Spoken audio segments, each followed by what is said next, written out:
السلام علیکم. الحمد لله نحمده ونستعينه ونستغفره ونؤمن به ونتوكل عليه ونعوذ بالله من شرور أنفسنا ومن سيئات أعمالنا من يهده الله فلا مضل له ومن يضلله فلا هادي له ونشهد أن لا إله إلا الله وحده لا شريك له ونشهد أن سيدنا ونبينا ومولانا محمدا عبده ورسوله صلى الله تعالى على خير خلقه محمد وعلى آله وأصحابه أجمعين. أما بعد فأعوذ بالله من الشيطان الرجيم. بسم الله الرحمن الرحيم. يا أيها الذين آمنوا كتب عليكم الصيام كما كتب على الذين من قبلكم لعلكم تتقون. صدق اللہ. بزرگان محترم اور برادران عزیز،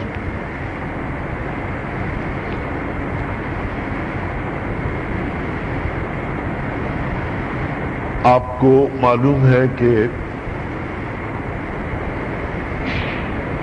اسلامی جنتری اور اسلامی کیلنڈر کی روح سے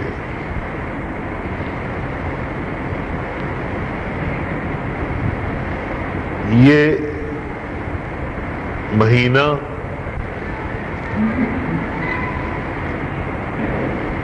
شعبان کا مہینہ ہے اور اس کا یہ آخری جمعہ ہے، اس لیے کہ اس کا امکان ہے کہ اب جو جمعہ آئے گا وہ رمضان کا جمعہ ہوگا. وعدہ تو میرا یہی تھا اور یہی اب بھی ہے کہ میں اگر یہاں موجود ہوا تو انشاءاللہ تعالی رمضان کے جمعوں میں بھی حاضری دیتا رہوں گا، لیکن آج کے جمعے میں بھی میں بعض باتیں رمضان ہی کے متعلق عرض کرنا چاہتا ہوں.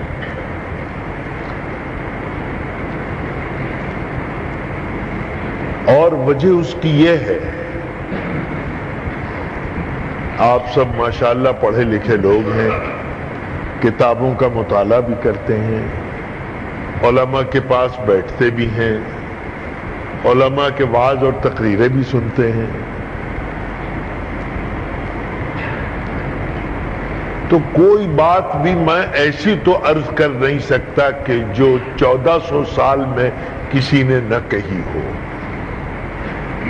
باتیں تو سب وہی ہیں جو آپ نے پچھلے سال بھی سنی تھی، شاید مجھ سے نہ سنی ہو، کسی اور بزرگ سے سنی ہو، کسی عالم سے سنی ہو. بات تو نئی کوئی بھی نہیں ہے.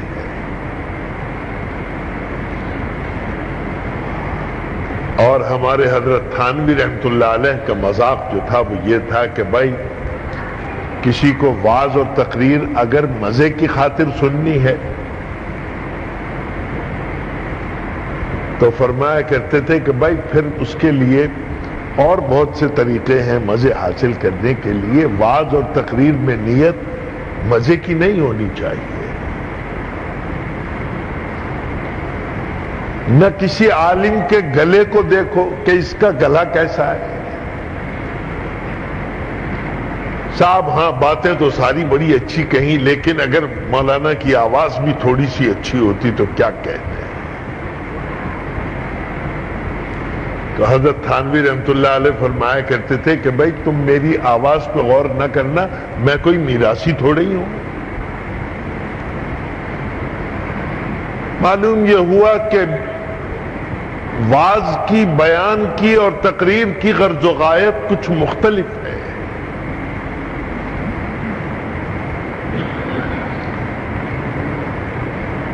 اور وہ اس طرح سمجھیے کہ جو چیزیں انسان کی زندگی کے لیے ضروری ہوتی ہیں انسان اس سے اکتاتا نہیں ہے۔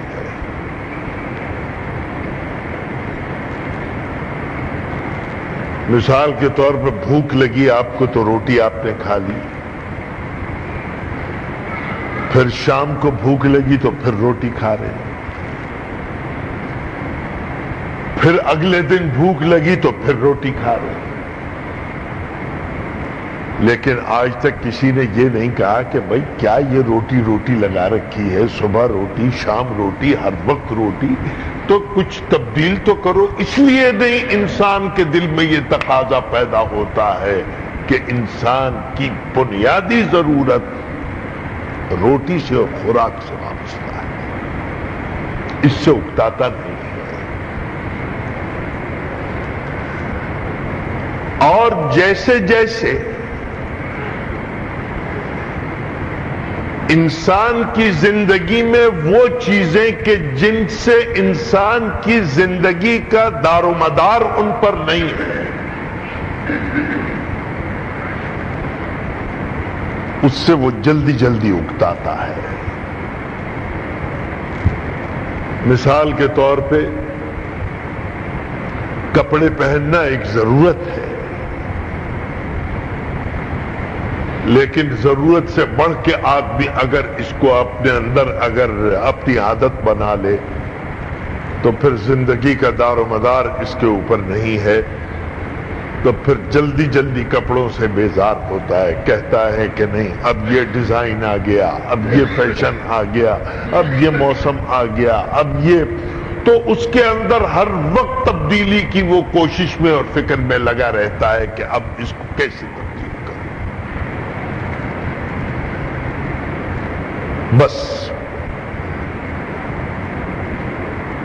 اسی طرح انسان کی روحانی ضروریات میں بھی جو چیزیں بنیادی ہیں ان میں تبدیلی نہیں آئے گی۔ جو آپ نے پچھلے سال سنا تھا وہ پھر سنیے، اور اس لیے سنیے کہ پچھلے سال سننا بھی الگ ضرورت تھی، وہ اس وقت کی ضرورت تھی، اور آج سننا جو ہے وہ آج کی ضرورت ہے۔ اس لیے کہ کچھ لوگ تو ایسے ہیں کہ جو اعمال کو اس طریقے سے کرتے ہیں،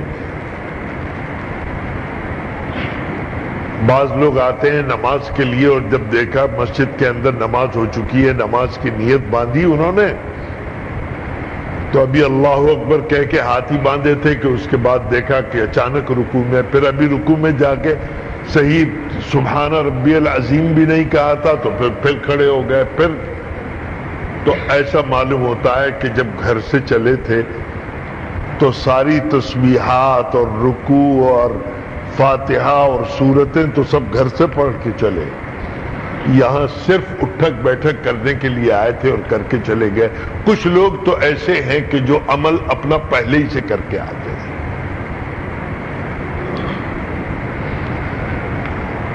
لیکن کچھ لوگ وہ ہیں کہ جو عمل تو کرتے ہیں بعد میں.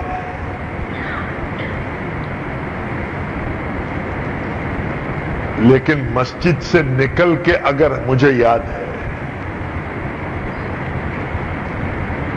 ہمارے یہاں طالب علمی کے زمانے میں جب ہم پڑھتے تھے حفظ کرتے تھے تو قرآن کریم کا جب درجہ لگتا تھا تو اس میں حاضری ہوتی تھی. لیکن مدرسے میں اس بات کی بھی حاضری ہوتی تھی کہ نماز بچوں نے پڑھی یا نہیں پڑھی. تو عام طور پہ شام کو چونکہ عصر کے بعد بچے کھیل کود میں لگے رہتے تھے تو مغرب کی نماز میں کوئی آیا کوئی نہیں آیا, کسی نے حاضری لگوائی کسی نے نہیں لگوائی, تو پوچھا کرتے تھے استاد کہ بھائی مغرب کی نماز پڑھی؟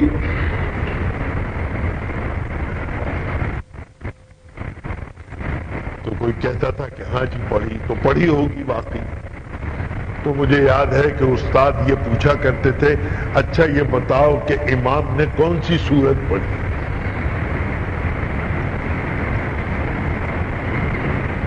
تو خیر وہ تو بچوں کی بات ہے, لیکن آج اگر آپ مسجد سے نکلنے کے بعد یہ غور کریں کہ بھائی کیا بات سن کے آئے تھے, کیا کہا تھا, کیا نہیں کہا تھا, کیا سورت پڑھی گئی, کیا تلاوت ہوئی,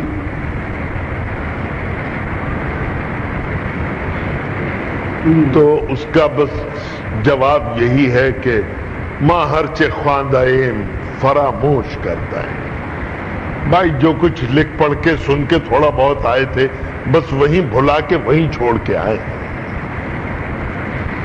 ماں ہرچے خواندائیں فراموش کردائیں اللہ حدیث یار کے تکرار نہیں کنے. بس ہم تو اپنے دوستوں کا ذکر جانتے ہیں, باقی اور یہ مولوی صاحب نے بڑی لمبی چوڑی باتیں کہی تھیں, یاد تو نہیں ہے. لیکن ایک عمل یہ ہے کہ آپ کر کے نکلیں اور اس کے بعد بس وہیں بھول جائیں.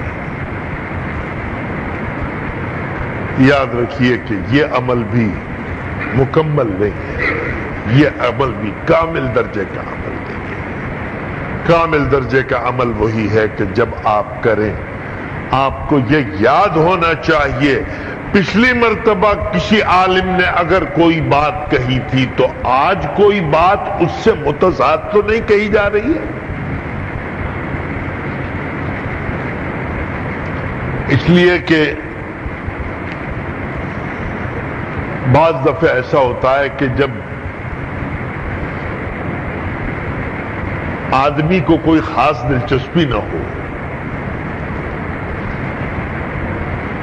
ہمارے یہاں کے ایک بہت بڑے سیاستدان تھے اور وہ برطانیہ میں سفیر رہے.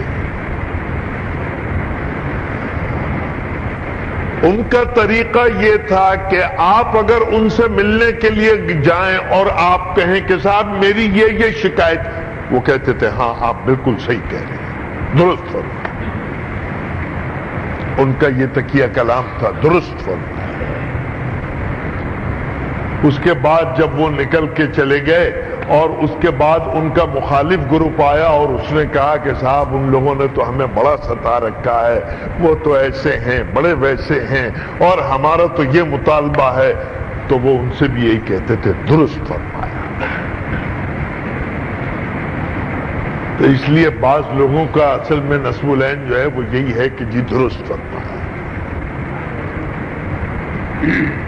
اور میرے خیال میں آدمی کو اتنا زیادہ بھی سادہ لوح نہیں ہونا چاہیے کہ جو کچھ کہا جائے کہ صاحب اس پہ آدمی کہے کہ درست فرمایا. آدمی کو یہ معلوم ہونا چاہیے ہم نے کیا سنا تھا, پہلے کیا سنا تھا اور آج کیا سنا ہے, اس میں کوئی فرق تو نہیں.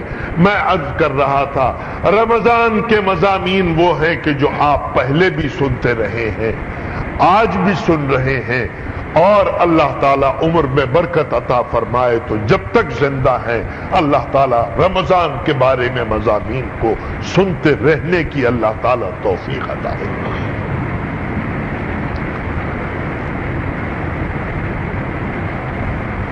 شعبان کا ایک جمعہ ایسا آیا کہ حضور اکرم صلی اللہ علیہ وسلم تشریف لائے منبر پر،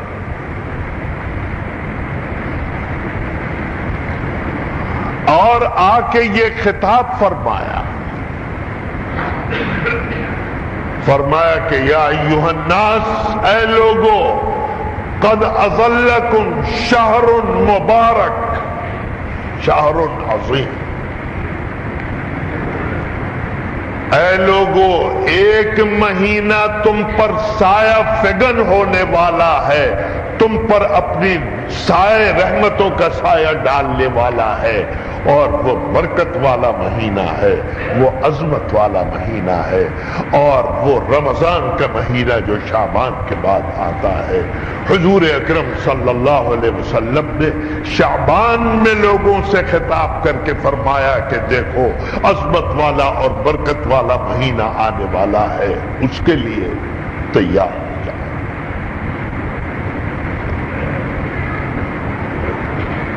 آپ کو یاد ہوگا کہ میں نے گزشتہ جمعہ یہ عرض کیا تھا کہ شعبان کی 15ویں شب کی حیثیت ایسی ہے جیسے فرض نماز سے پہلے آپ سنت کریں۔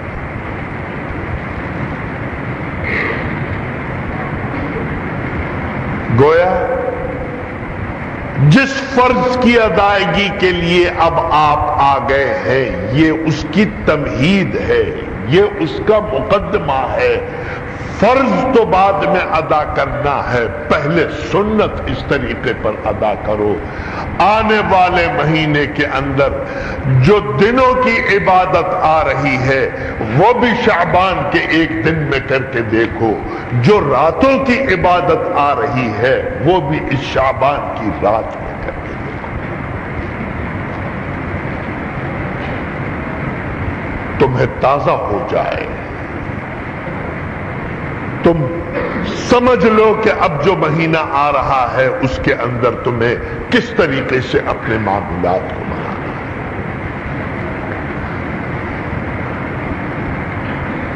آنے والا مہینہ جس کو رمضان المبارک بھی کہتے ہیں، رمضان عربی کا لفظ ہے، رمضان رے میم ضاد، رمضان۔ عربی کے طالب علم اگر یہاں موجود ہیں وہ جانتے ہیں رمضان، رمضان، رمضان یرمضو، اور اس کے معنی ہیں سخت تپش کے، حرارت کے، گرمی کے۔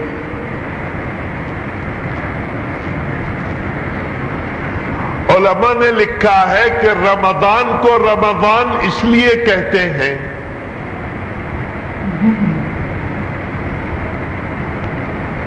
ایک تو یہ کہ عام طور پہ گرمیوں میں رمضان آتا ہے تو وہی یاد رہتا ہے، اور گرمی کا رمضان جو ہے وہ سردی کے رمضان کی بنسبت زیادہ اپنے اثر چھوڑتا ہے اور اپنی یادگاریں چھوڑتا ہے، اس لیے کہ اس کے اندر پیاس کی شدت ہے، گرمی ہے، تپش ہے، تو اس کی یاد رہتی ہے۔ اور جو مجاہدہ رمضان کے اندر کرنا ضروری ہوتا ہے وہ خاص طور پر گرمی کے رمضان میں ہوتا ہے۔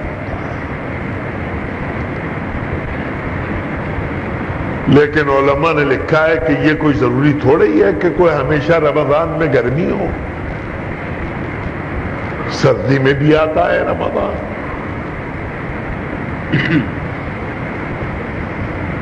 تو بعض علماء کی رائے یہ ہے کہ اگر سردی میں آئے یا گرمی میں آئے اس سے کوئی فرق نہیں پڑتا، بلکہ انسان کے جسم کا نظام ایسا ہے کہ روزہ رکھنے سے اس کے بدن میں جو خشکی پیدا ہو جاتی ہے، ایسا معلوم ہوتا ہے کہ جیسے سورج سے ساری گھاس جل گئی ہو اور زمین خشک ہو گئی ہو۔ رمضان چاہے گرمی کا ہو یا سردی کا ہو، لیکن ایک حرارت اور ایک تمازت ایسی ہے کہ جس سے بدن کے رطوبتیں خشک ہو جاتی ہیں، اس لیے اس کو رمضان کہا۔ لیکن بعض علماء نے لکھا ہے کہ نہیں،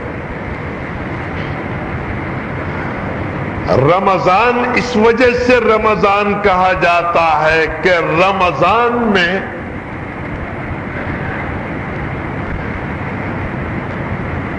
اللہ کی رحمت اور اللہ کی مغفرت اتنی زیادہ ہے کہ اگر اللہ تعالیٰ کی طرف بندہ رجوع کرتا ہے تو اللہ تعالیٰ اس کے سیاہ نامہ اعمال کو اس طریقے سے جلا کے خاک کر دیتے ہیں کہ اس کا وجود باقی نہیں رہتا۔ اس لیے اس مہینے کو رمضان کہا جاتا ہے کہ جس میں اللہ کی رحمتیں اس کی معصیت اور گناہوں کو جلا کے راکھ کر دیتے۔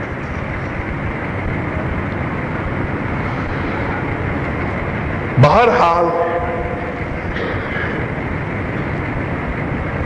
اس مہینے کی ایک فضیلت تو یہ ہے کہ اس میں ایک ایسی عبادت دی گئی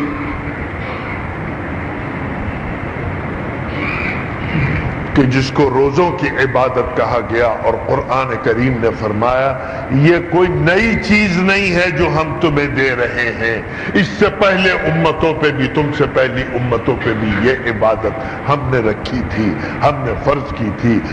ان کو بھی یہ عبادت دینے کا مقصد یہی تھا کہ تم تقوی حاصل کرو، اور تمہارے اوپر بھی یہ عبادت فرض کرنے کا مقصد یہی ہے کہ تاکہ تم پرہیزگار بنو، تاکہ تم متقی بنو، تاکہ تم تقوی اختیار کرو۔ تو اللہ تعالیٰ نے صوم کی اور صیام کی عبادت بھی اللہ تعالیٰ نے پہلی امتوں کی طرح تم پر بھی فرض کی۔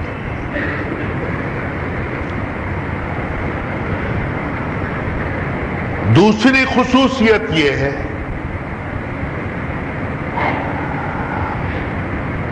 کہ اس مہینے کے اندر اللہ نے، علماء نے لکھا ہے کہ ایک کتاب نہیں،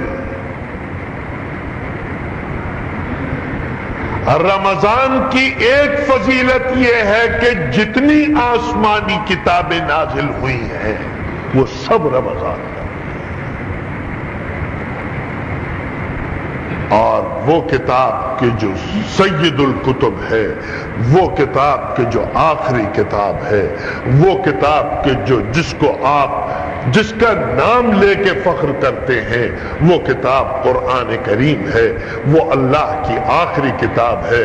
اللہ نے اس مہینے کو یہ شرف بھی عطا فرمایا ہے کہ اللہ نے سرکار دو عالم صلی اللہ علیہ وسلم کے قلب مبارک پر اس قرآن کریم کو بھی اسی مہینے میں نازل فرمایا۔ فرمایا کہ انا انزلناہ فی لیلۃ القدر وما ادراک ما لیلۃ القدر لیلۃ القدر خیر من الف شہر۔ اللہ نے قرآن کریم کو بھی اسی میں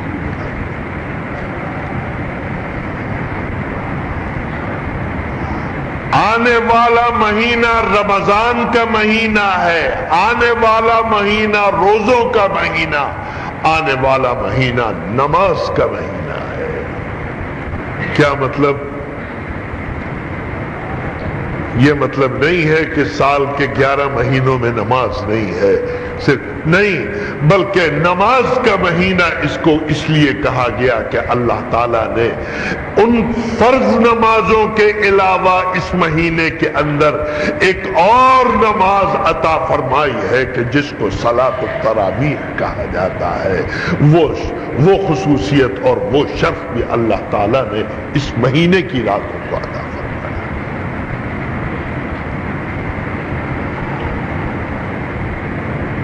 وقت نہیں ہے، لیکن یہ بات عرض کر دوں کہ عبادتیں تو بہت سی ہیں، ہر چیز عبادت ہے، لیکن علماء نے لکھا ہے کہ نماز اصل عبادت ہے، نماز حقیقی عبادت ہے۔ کیا مطلب؟ کیا زکوٰۃ حقیقی عبادت نہیں ہے؟ کیا روزہ حقیقی عبادت نہیں ہے؟ تو اس بات کو سن لیجئے علماء نے لکھا ہے کہ نہیں، عبادتیں تو بہت ساری ہیں لیکن حقیقت جو ہے عبادت کی وہ صرف نماز ہے۔ فرمایا کہ جتنی اور عبادتیں ہیں ان تمام عبادتوں کے اندر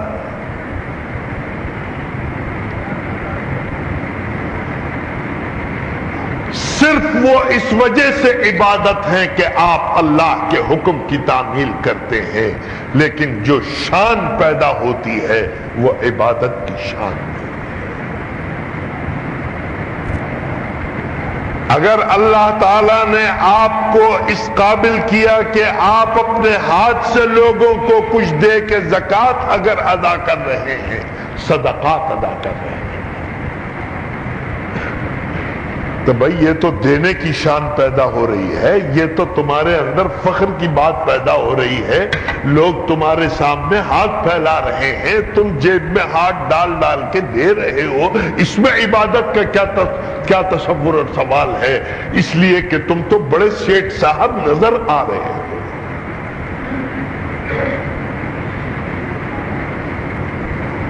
فرمایا کہ روزہ اگر تم رکھتے ہو تو روزے کے اندر وہ شان پیدا ہوتی ہے، اس میں بھی عبادت کا کوئی تصور پیدا نہیں ہوتا ہے۔ کیوں؟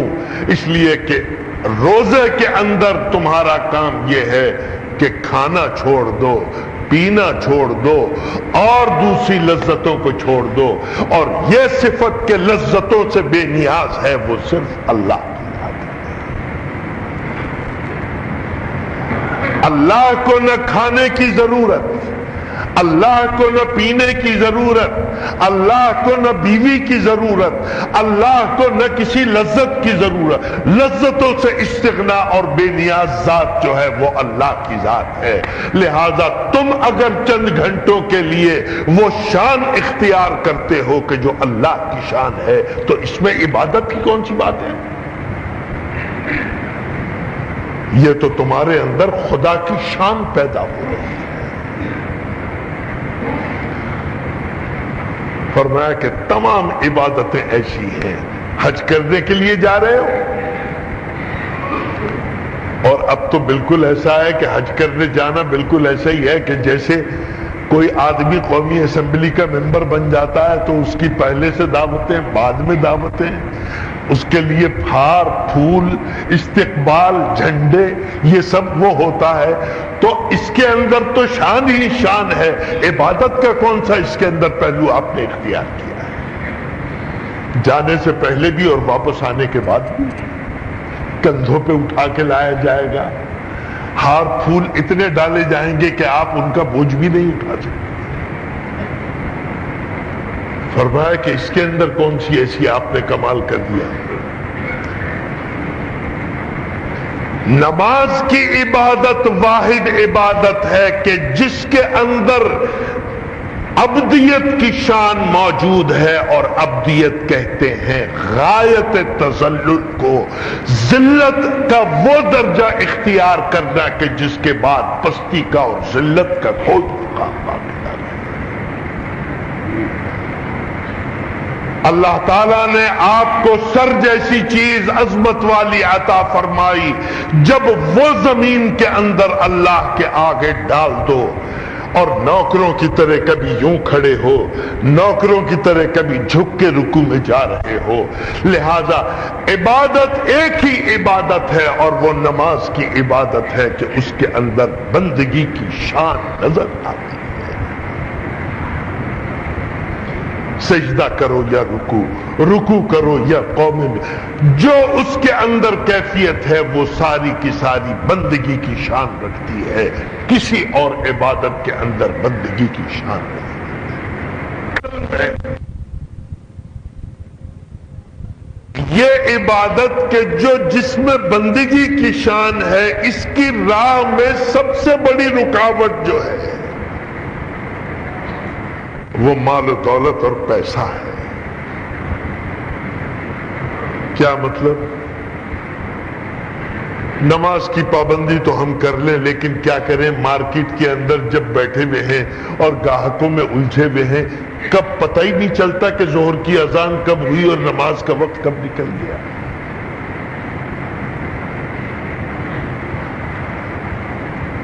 آپ دیکھیے کہ نماز کی سب سے بڑی رکاوٹ جو ہے وہ انسان کو پیسے کی ضرورت ہے، اور اس کے لیے وہ وقت جو خرچ نماز پہ ہوتا ہے وہ خرچ بھی وہ پیسے کے اور کسب معاش میں خرچ کرنا چاہیے۔ لہذا حکم دیا گیا کہ اچھا، جو پیسہ تمہاری نماز کے لیے رکاوٹ بنے، آؤ ہم تمہیں ایک ایسی عبادت دیتے ہیں کہ اس پیسے کو اللہ کی راہ میں پہلے قربان کرو۔ تمہیں زکوٰۃ کی عبادت دی گئی کہ اللہ کی راہ میں زکوٰۃ کا اصول بتائے گئے اور زکوٰۃ کی عبادت دی گئی۔ کیوں؟ جب تک اس پیسے کی قربانی نہیں دو گے اس وقت تک نماز کی عبادت کی وہ شان اختیار نہیں کر سکتے۔ اس کا مطلب یہ ہے زکوٰۃ نماز اصل عبادت ہے اور زکوٰۃ اس کے تابع ہے۔ اس لیے قرآن کریم نے جہاں کہیں بھی نماز کا ذکر کیا ہے زکوٰۃ کا لفظ ساتھ ساتھ ہے۔ ایسا نہیں ہے کہ زکوٰۃ کہیں اور لکھی ہوئی ہے، نماز کہیں اور لکھی ہوئی ہے، بلکہ ایک اصول یہ بھی یاد رکھیے، ہمارے یہاں تو ہر چیز کو اصل میں اپنی ضرورت کے لیے لوگ استعمال کرتے ہیں۔ ایوب خان نے کہا کہ جی ہم قرآن کا نظام، قرآن و سنت کا نظام نافذ کر رہے ہیں۔ کیسے کر رہے ہیں؟ انہوں نے کہا صاحب زکوٰۃ اب زکوٰۃ ہم وصول کریں گے۔ بھائی جزاک اللہ، بہت اچھی بات ہے، زکوٰۃ وصول کریں گے۔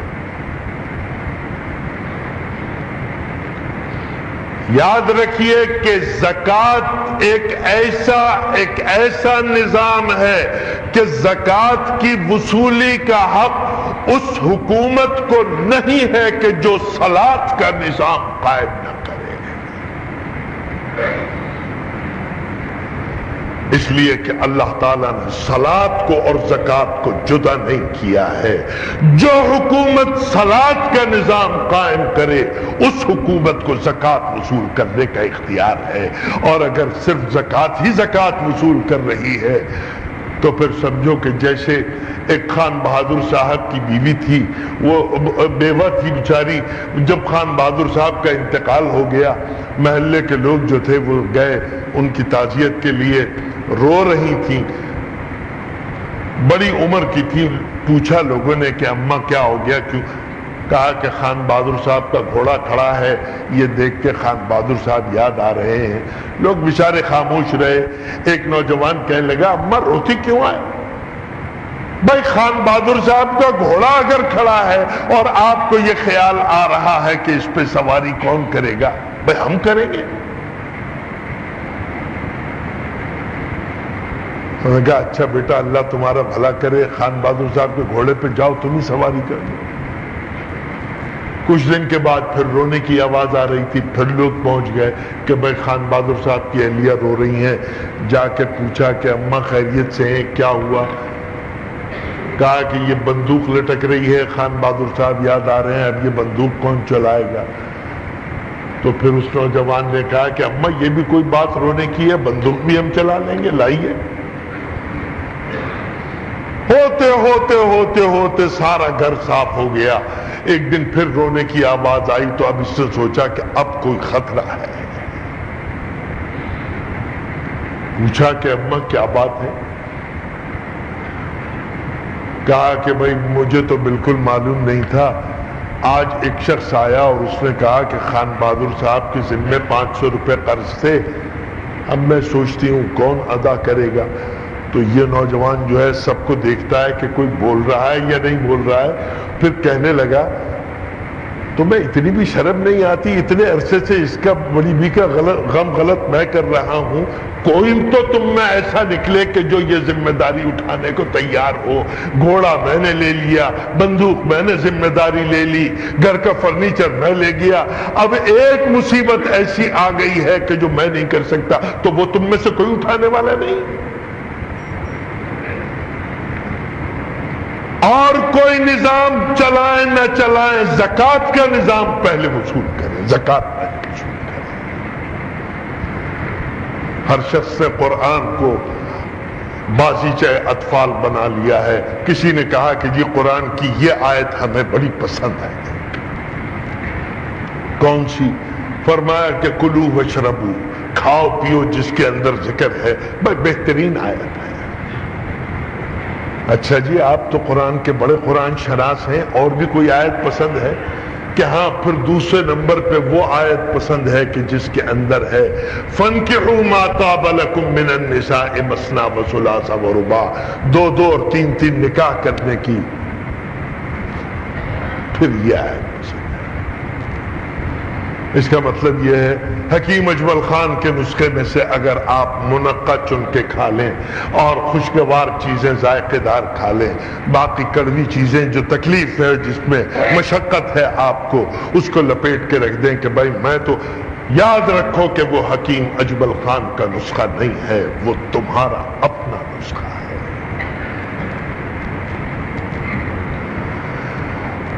یہ بات اس لیے عرض کر رہا ہوں، آج بھی ہر شخص نے اپنا ایک وہ بنا لیا ہے کہ جی ہم نے یہ سمجھا، ہم نے یہ سمجھا، ہمارا یہ۔ عرض یہ کر رہا تھا، زکوٰۃ ایک تابع ہے عبادت نماز کے۔ صلاۃ اور زکوٰۃ کو اللہ تعالیٰ نے الگ نہیں کیا ہے، اور کوئی اس کو الگ نہیں کر سکتا۔ جو صلاۃ کا نظام قائم کرے وہ زکوٰۃ وصول کرے۔ اور صلاۃ کا نظام کیا ہے؟ یہ نہیں ہے کہ یہ کہہ دیا کہ جی آدھے گھنٹے کی چھٹی، نماز پڑھ لو۔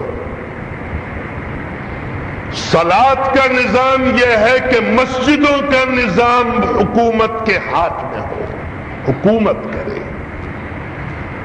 تنخواہیں اور خدمت جتنی ہے وہ سب دیانتداری اور ذمہ داری کے ساتھ، جیسے دوسرے اسلامی ملکوں میں ہے۔ اگر وہ صلاۃ کا نظام دیانتداری کے ساتھ اگر کوئی حکومت قائم کرے تو پھر وہ زکوٰۃ وصول کر سکتی ہے، لیکن اگر وہ ایسا نہیں کرتی تو پھر اس کا مطلب یہ ہے کہ وہ حکومت زکوٰۃ وصول کرنے کی مستحق نہیں ہے۔ لیکن کیا وہ حکومت اسلامی حکومت رہے گی یا نہیں، یہ ایک الگ بحث ہے۔ وقت ہو گیا، لیکن عرض کر دوں کہ اسلامی ریاست اس کو نہیں کہتے، صرف اس کو نہیں کہتے کہ جہاں قرآن و سنت کا نظام ہو۔ مثال کے طور پہ کہیں پر قانون ہے، کہیں پر نظام ہے قرآن و سنت کا، آپ کہیں کہ جی یہ قرآن و سنت کا نظام یہاں تو چل رہا ہے، دوسرے ملک میں نہیں چل رہا ہے، لہذا وہ ملک غیر اسلامی ہے۔ نہیں، سن لیجیے، اسلامی ریاست وہ ہے کہ مسلمان کسی ریاست میں اس طرح رہتے ہوں کہ جب مل کے یہ چاہیں سب کے قرآن و سنت کا نظام قائم ہو جائے تو دنیا کی کوئی طاقت ان لوگوں کو قرآن و سنت کے نفاذ سے روک نہ سکے۔ وہ اسلامی ریاست ہے۔ اس کا مطلب یہ ہے دو قومی نظریے کی بنیاد پر جو لوگ آج کبھی کبھی یہ کہتے ہیں کہ پاکستان نہ بنتا تو مسلمانوں کی طاقت ایک جگہ رہتی، ایک جگہ تو رہتی، لیکن آج اگر ہندوستان پورا ہوتا اور پورے مسلمان ہندوستان کے اندر ہوتے تو کیا آج ہندوستان کے اندر مسلمان سب مل کے بھی قرآن و سنت کا نظام قائم کر سکتے؟ نہ کر سکتے۔ اس خطے کے اندر ایک ایسی اسلامی ریاست کی ضرورت تھی کہ جہاں پر قرآن و سنت کا نظام قائم ہو۔ بدقسمتی سے قائم نہیں ہو سکا، لیکن قائم نہیں ہو سکا کا مطلب یہ نہیں ہے کہ یہ ریاست اسلامی نہیں ہے۔ ہم جب چاہیں گے، یہاں کے مسلمان جب چاہیں مل کے قرآن و سنت کا نظام قائم کرنا، ان کو کوئی روکنے والا نہیں۔ لہذا انڈونیشیا بھی اسلامی ملک، پاکستان بھی اسلامی ملک، ترکی بھی اسلامی ملک، ہر وہ ملک کے جہاں پر مسلمان اپنے اختیار کے ساتھ رہتے ہوں اور قرآن و سنت کو نافذ کرنے کی پوزیشن میں ہو، وہ ملک اسلامی ہے۔ یہ اور ہے، حکومتیں غیر اسلامی ہو سکتی ہیں، افراد غیر اسلامی ہو سکتے ہیں، لیکن یہ ریاست اسلامی ہے اور اسی کے لیے مسلمانوں نے قربانی دی تھی۔ اور آج بھی مسلمان اگر چاہیں تو یہ ملک اپنا وہ کردار ادا کر سکتا ہے کہ جس کے لیے اس ملک کو بنایا گیا تھا۔ بہرحال میں یہ عرض کر رہا تھا، صلاۃ اور زکوٰۃ کا نظام، زکوٰۃ تابع ہے، صلاۃ اصل ہے۔ بالکل اسی طریقے سے ایک عبادت وہ ہے کہ جو اصل عبادت ہے اور وہ عبادت ہے حج کی عبادت۔ لیکن جس طرح شعبان کا روزہ تمہید ہے رمضان کی، اسی طریقے سے یہ میں بتا دوں کہ رمضان کے روزے اور رمضان کی عبادتیں تمہید ہیں حج کی، لیکن ان کے اندر یہ دو عبادتیں ہیں۔ ایک اصل عبادت جو ہے نماز ہے اور ایک اصل عبادت جو ہے وہ حج ہے۔ نماز کی تابع عبادت زکوٰۃ ہے اور روزے کی تابع عبادت جو حج کی تابع عبادت جو ہے وہ روزہ ہے۔ کیوں؟ اس لیے کہ دونوں عبادتوں کے تقاضے مختلف ہیں۔ ایک عقل کی عبادت ہے، ایک عشق کی عبادت ہے۔ عقل کی عبادت یہ ہے پاکی اختیار کرو، نماز کے اہتمام کرو، باادب رہو، کپڑے صاف ہو، خوشبو ہو، یہ ساری کی ساری چیزیں اہتمام کر کے مسجد کے اندر آؤ۔ لیکن عقل کی جو عشق کی عبادت ہے وہ حج کی عبادت ہے۔ جو چیزیں نماز کے اندر مستحب ہیں وہ حج کے اندر مکروہ، اس کے اندر بالکل آپ کو یہ بتایا گیا کہ حج کی عبادت کے لیے رمضان سے تیاری کرو کہ سب سے بڑی رکاوٹ انسان کو عیش اور زبان کی لذت جو ہے کھانے پینے کی ہے، پہلے اس کو ترک کرو اور اپنی لذتوں کو ترک کرو۔ یہ عادت ڈالی گئی، لیکن پھر بھی گھر کے اندر مزہ آتا ہے، گھر کے اندر راحت ہے، گھر کو چھوڑو۔ اس کے لیے اعتکاف کی عبادت دی گئی۔ اعتکاف کی عبادت کے بعد پھر کہا گیا کہ نہیں، وطن کے اندر بھی ایک مزہ آتا ہے جو تم اپنے ملک کے اندر رہتے ہو، چلو اپنا وطن بھی چھوڑو۔ پھر لباس کے اندر بھی تمہیں ایک مزہ آتا ہے کہ اس سے وقار حاصل ہوتا ہے، اس لباس کو بھی اتارو۔ لہذا تمہیں رمضان کے اندر ٹریننگ دی گئی بھوکا پیاسا رہنے کی، رمضان میں تمہیں گھر چھوڑنے کی ٹریننگ دی گئی رمضان میں، اور حج کے لیے تمہیں، اور جب تمام مراحل سے گزر گئے تو پھر ایک چیز باقی رہ گئی، وہ نفس ہے۔ فرمایا کہ اب اس نفس کو بھی 10 ذی الحجہ کو قربان کر دو اللہ کی راہ میں۔ تو یہ تربیت کا پورا کورس ہے کہ جو شعبان سے شروع ہوا اور جا کے یہ ذی الحج پہ جا کے ختم ہوتا ہے، جس کا مطلب یہ ہے ہر سال ہمیں اس کی تجدید کی اور ان عبادتوں کی یاد دہانی کی ضرورت پیش آتی ہے۔ اللہ تعالی ہمیں اور آپ کو سب کو قرآن کریم کے احکامات کے مطابق رمضان کی برکتیں حاصل کرنے کی توفیق عطا فرمائے، اور اللہ تعالی ہمیں تو زندگی عطا فرما اور صحت اور تندرستی عطا فرما کہ اللہ تعالی ہم رمضان کی برکتوں کو حاصل کر سکیں، اور رمضان کی عبادتوں کا جو فیض ہے اور جو تیری رحمتیں اور برکتوں کا مہینہ ہے ان سے ہم فائدہ اٹھا سکیں اور استفادہ کر سکیں۔ اللہ تعالی ہمارے مسائل کو حل فرما، ہماری مشکلات کو آسان فرما، عالم اسلام کو قوت اور غلبہ عطا فرما، مسلمان جہاں جہاں مغلوب اور کمزور ہیں وہاں وہاں ان کو قوت اور غلبہ عطا فرما، افغانستان میں، بوسنیا میں، چیچنیا میں، کشمیر میں، فلسطین میں، جہاں جہاں ہندوستان میں مسلمان جن اذیتوں کا اور جن مظالم کا شکار ہے اللہ تعالیٰ ان مظالم سے ان کو نجات عطا فرما، اور اللہ تعالیٰ تمام مسلمانوں کو فتح و نصرت اور قوت و غلبہ عطا فرما۔ اللہم ارنا الحق حقا وارزقنا اتباعه وارنا الباطل باطلا وارزقنا اجتنابه، وصلی اللہ تعالی علی خیر خلقه محمد وآلہ واصحابہ اجمعین برحمتک یا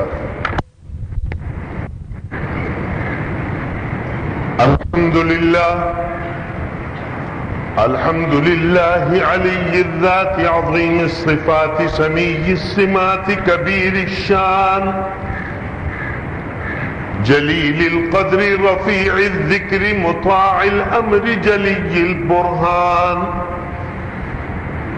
فخيم الاسم غزير العلم وسيع الحلم كثير الغفران جميل الثناء جزيل العطاء مجيب الدعاء عميم الإحسان سريع الحساب شديد العقاب أليم العذاب عزيز السلطان ونشهد أن لا إله إلا الله وحده لا شريك له ونشهد أن سيدنا ونبينا ومولانا محمدا عبده ورسوله المبعوث إلى الأسود والأحمر المنعوت بشرح الصدر ورفع الذكر وصلى الله تعالى عليه وعلى آله وأصحابه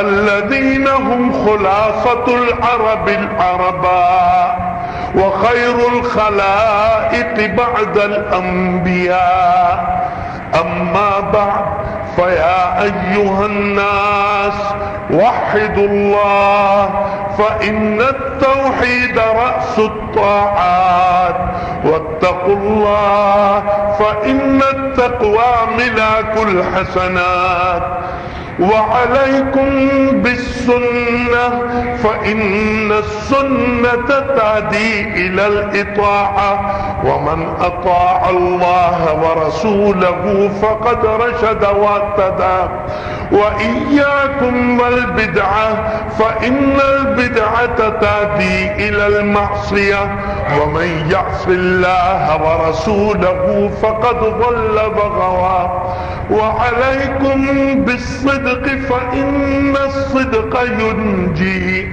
والكذب يهلك وعليكم بالإحسان فإن الله يحب المحسنين ولا تحب الدنيا فتكونوا من الخاسرين ولا تقنطوا من رحمة الله فإنه أرحم الراحمين ألا وإن نفسا لن تموت حتى تستكمل رزقها فاتقوا الله وأجملوا في الطلب وتوكلوا عليه فإن الله يحب المتوكلين وادعوه فإن ربكم مجيب الداعين فاستغفروه يمددكم بأموال وبنين.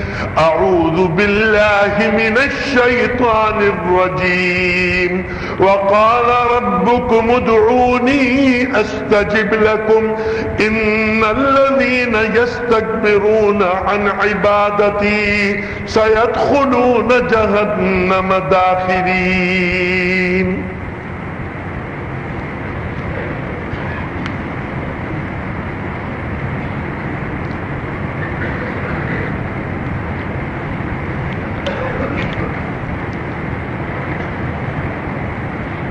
الحمد لله، الحمد لله حمدا كثيرا كما أمر، وأشهد أن لا إله إلا الله وحده لا شريك له إرغاما لمن جحد به وكفر. وأشهد أن سيدنا ونبينا ومولانا محمدا عبده ورسوله سيد الخلائق والبشر. اللهم صل وسلم وبارك على سيدنا ونبينا ومولانا محمد وعلى آله وأصحابه مصابيح الغرر. عباد الله، اتقوا الله تعالى من سماع اللغو وفضول الخبر، وانتهوا عما نهاكم عنه وزجر. واعلموا أن الله أمركم بأمر بدأ فيه بنفسه وثنى بملائكته المسبحة لقدسه، وثلث بكم أيها المؤمنون من برية جنه وإنسه. فقال تعالى مخبرا وآمرا: إن الله وملائكته يصلون على النبي يا أيها الذين آمنوا صلوا عليه وسلموا تسليما. اللهم صل وسلم وبارك على سيدنا ونبينا ومولانا محمد صلى الله عليه وسلم، خصوصا منهم ذي الأصل العريق أمير المؤمنين سيدنا أبي بكر الصديق رضي الله تعالى عنه، وعلى الزاهد الأواب الناطق بالصواب أمير المؤمنين سيدنا أبي حفص عمر بن الخطاب رضي الله تعالى عنه، وعلى كامل الحياء والإيمان أمير المؤمنين سيدنا عثمان بن عفان رضي الله تعالى عنه، وعلى أسد الله الغالب أمير المؤمنين سيدنا علي بن أبي طالب كرم الله تعالى وجهه، وعلى ولديه السيدين أبي محمد الحسن وأبي عبد الله الحسين رضي الله تعالى عنهما، وعلى أمهما سيدة النساء فاطمة الزهراء رضي الله تعالى عنها، وعلى عميه المعظمين عند الله والناس المطهرين من الدنس والأرجاس أبي عمارة الحمزة وأبي الفضل العباس رضي الله تعالى عنهما، وعلى تمام العشرة المبشرة صلاة وسلاما دائمين متلازمين إلى يوم الدين، رضوان الله تعالى عليهم أجمعين. اللهم أعز الإسلام والمسلمين، اللهم أعز الإسلام والمسلمين. اللهم أعز الإسلام والمسلمين واخذل الكفرة والمبتدعة والمنافقين والرافضين والمشركين.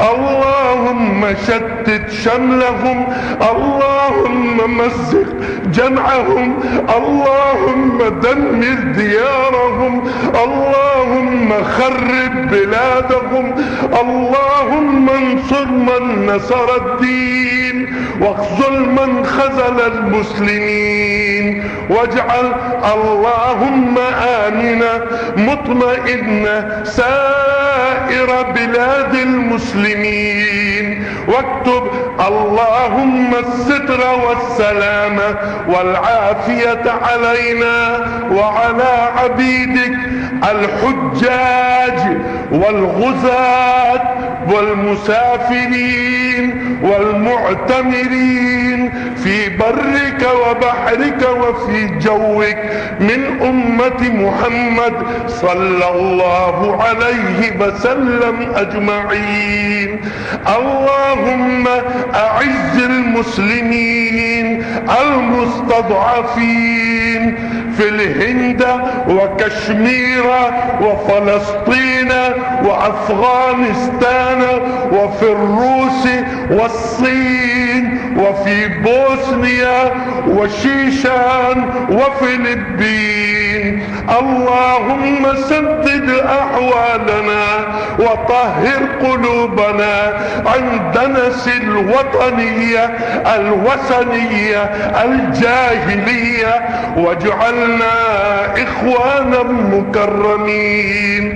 اللهم خلص المسجد الأقصى والبابري مسجد من أيدي الكفرة الظالمين من اليهود والهنود والنصارى والمشركين.